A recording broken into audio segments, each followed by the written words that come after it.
بنانے سے پہلے قرآن حدیث پڑھا دیا تو وہ قاتل کے وارثوں کے ساتھ ظلم نہیں کرے گا رشوت لے کر، بلکہ حق کے لیے جان دینا پڑے۔ میں ججوں کی عزت کرتا ہوں، ان کو ذلیل نہیں کر رہا ہوں، لیکن بعض جج دنیا میں سے، اب دنیا کے کس ملک میں وہ ڈھونڈنا آپ کا کام ہے، دنیا میں بعض جج ایسے ہیں کہ ایک مسجد کا ثبوت اس کے قیام کے حوالے سے صدیوں کا موجود، اور اس پر دوسری چیز کا ثبوت ندارت، لیکن پھر بھی رشوت کی خاطر، عہدے کی خاطر انصاف والوں کے ساتھ ظلم ہوتا ہے۔ یہی ہے پوری دنیا کے اندر دیکھا لوگوں نے۔ کوئی عورت، توجہ کرے، کوئی عورت پڑی رہتی ہے کسی صوبے کے اندر اکیلے، اور اس کا شوہر پوری دنیا میں دندناتے ہوئے پاپ کرتے پھرتا ہے، لوگوں کے پیسوں پر روز نئے کپڑے پہنتا ہے، چارٹر فلائٹ سے گھومتا ہے کسی دنیا کے جج کے اندر اتنی طاقت کہ اس کا بازو پکڑے اور کہے تو دوسری جگہ عیاشی کر رہا ہے، اور وہ ناری وہ بستر پہ کروٹیں بدل کر تڑپ رہی ہے، اس کو بھی نیائے ملنا چاہیے، اس کو بھی انصاف ملنا چاہیے، ہے کوئی جج؟ کیوں؟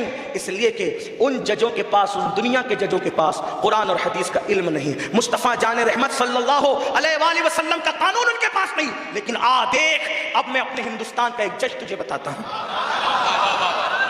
دنیا کے ججوں کو ڈھونڈو، دنیا کے جج ناریوں کو انصاف نہیں دلا پا رہے، وہ ایسے ناری، ایک ہندی کا ناری، ایک عربی کا ناری، دنیا کے جج جن کے پاس قرآن کا علم نہیں، وہ ناریوں کو انصاف نہیں دلا پا رہے، وہ ایسے ناری۔ لیکن میرے بھارت ملک ہندوستان کا ایک جج دکھاتا ہوں تجھے، جس کے پاس جج کے علوم بھی تھے، جسٹس کے علوم بھی تھے، لیکن جسٹس کے علوم سے پہلے اس نے قرآن کا علم اپنے سینے میں بسایا تھا۔ اسی جج کو دنیا علامہ فضل خیر آبادی کے نام سے جانتی ہے۔ وہ جج کو جج کی کرسی سے ہٹا کر جب مقدمے کے کٹہرے میں کھڑا کیا جاتا ہے تو دوسرا جج اس کا شاگرد تھا، وہ شاگرد اپنے استاد کو کہتا ہے شو بھی قسمت، حالات کی ستم ظریفی، لوگوں نے آپ پہ کیس کر دیا، بس آپ اتنا کہہ دیں کہ یہ فتویٰ میرا دیا ہوا نہیں ہے، میں آپ کی جان بچا سکتا ہوں۔ تو اسی میرے ملک کے جج نے کہا تھا جان تو ایک دن جانی ہے، جان بچانے کے لیے جھوٹ نہیں بول سکتا۔ یہ میرے بھارت کا وہ جج ہے، یہ میرے ملک ہندوستان کا وہ جج ہے جس کے پاس اس کے سینے میں قرآن محفوظ تھا۔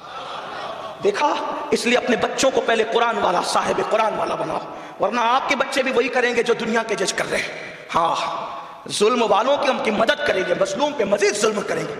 آپ کہتے ہیں جج بناؤ، میں نے کہا بالکل بناؤ، ہماری دعا ہے، لیکن قرآن کے ساتھ۔ کہا یہ کہاں سے لائے آپ؟ قرآن کے ساتھ۔ میں نے کہا پہلے ہی دن کہا نا، اقرا، پڑھو، تھوڑا سا ٹائم لوں گا۔